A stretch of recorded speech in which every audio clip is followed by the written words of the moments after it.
7장.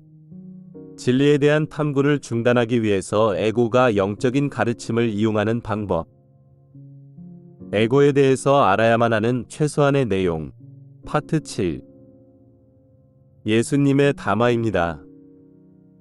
이전 담화에서 설명했듯이 대부분의 사람은 영적인 또는 종교적인 가르침을 찾았을 때 의식적인 방식으로 영적인 여정을 걷기 시작합니다. 그 사람들은 각성이나 전환을 경험한 적이 있으며 그들은 이제 종교나 영성단체 또는 정치나 자선단체에 가입합니다. 그 깨어나는 경험은 항상 더 많은 것을 갈구하며 이해하려는 열망과 삶의 의문에 대한 답이 반드시 있어야 한다는 감각의 결과로 옵니다. 이전에 설명했듯이 이러한 갈망은 고통이나 외로움이나 공허함을 유발할 수 있지만 이원성 의식에서 완전히 길을 잃는 상태를 방지하는 안전 메커니즘입니다. 이것을 우리는 진리에 대한 탐구라고 부르며 모든 영적인 성장의 원동력입니다.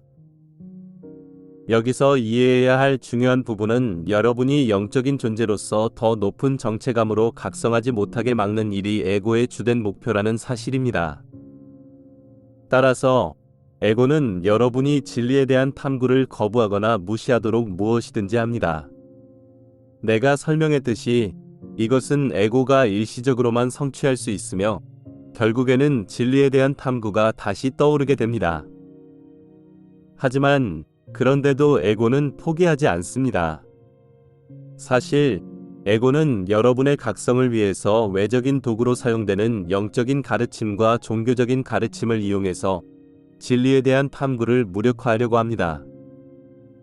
이 담화에서는 여러분이 영적인 여정에서 취한 최근의 단계가 마지막이라고 끊임없이 확신하기 위해서 에고가 사용하는 일부 방법을 드러내겠습니다.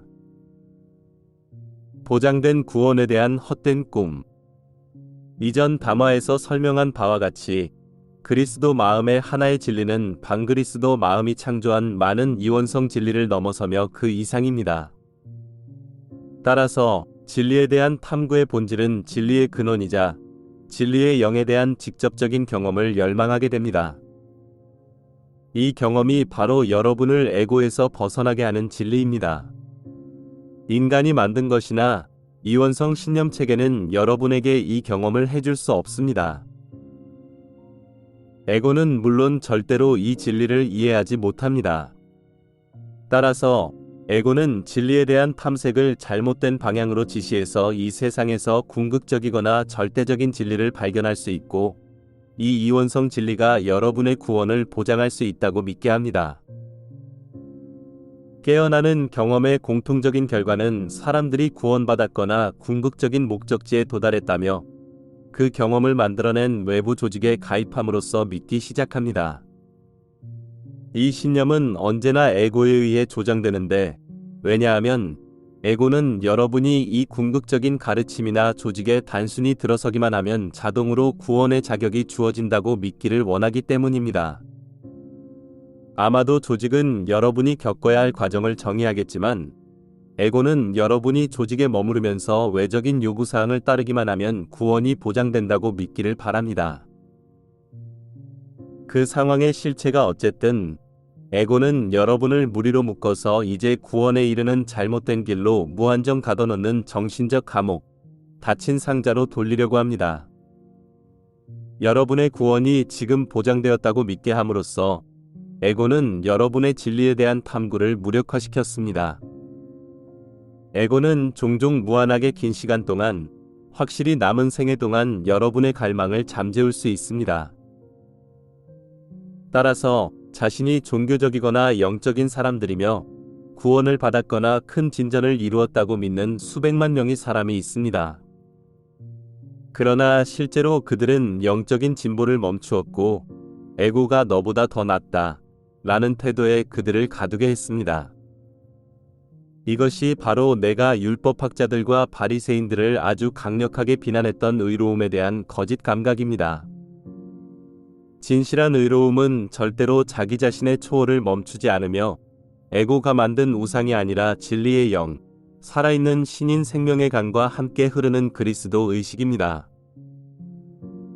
진리에 대한 탐구의 원동력은 의문을 가지는 일입니다. 하지만 에고가 보장된 구원을 믿게 할 때 물어볼 필요가 없고 질문이 허용되지 않는 어떤 의문을 받아들이게 했습니다. 따라서 여러분은 더 이상 마음을 확장하거나 삶의 영적인 측면에 대해 점차 더 깊은 이해에 도달할 필요가 없게 됩니다. 단순히 조직의 교리를 받아들이고 더 미묘하거나 어려운 질문에 대해 생각을 멈추게 합니다.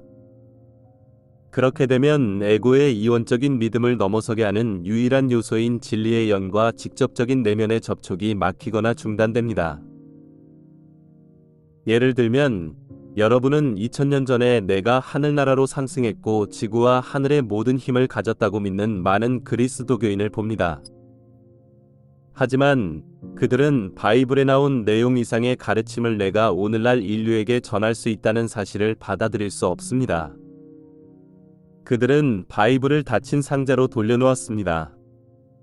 여러분은 또한 모든 것이 괜찮다는 자신의 믿음과 상반되는 가르침을 접하기 전까지는 이 웹사이트에 열린 마음을 가진 많은 뉴에이지 사람을 보게 됩니다. 많은 뉴에이지 사람은 어둠의 세력들이나 악에 대한 가르침이나 진리를 확고하게 지지해야 한다는 가르침을 거부합니다.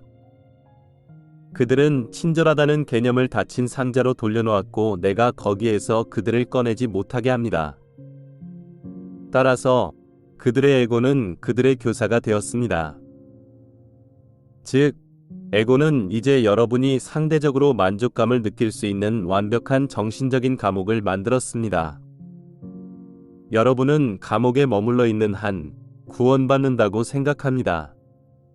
그리고 여러분은 감옥 밖을 절대 보지 말아야 한다고 생각합니다. 영성과 구원에 대한 이러한 접근 방식을 받아들이는 한 의식하는 자아는 에고의 존재를 절대로 발견하지 못한다는 사실을 알고 있으므로 여러분의 에고는 안전하다고 느낄 수 있습니다. 외부 단체나 구루를 통한 자동적인 구원이라는 환영을 보기 시작하게 되면 에고는 여전히 이길 수 있게 됩니다. 많은 사람이 특정한 단체나 구루가 그들이 처음에 생각했던 바와 다르다는 사실을 깨달았습니다. 하지만 그들은 더 나은 무언가를 찾는 대신에 영적인 여정을 포기하는데 그들에게는 이제 에고의 논리를 넘어서 그들을 인도해 줄 안내자가 없다는 의미입니다. 에고는 어느 쪽으로든 승리하게 됩니다. 흑백, 모호함과 그 너머. 이전의 두 담화에서 묘사했듯이 흑백의 접근 방식과 모호한 접근 방식이 이것과 어떻게 연관되어 있는지 살펴보겠습니다. 여러분이 흑백 접근 방식을 취할 때 유일한 신념 체계에만 진리가 있다고 생각합니다. 따라서 여러분은 자신의 신념 체계 외부에서 절대로 어떤 다른 개념을 살펴볼 필요가 없습니다.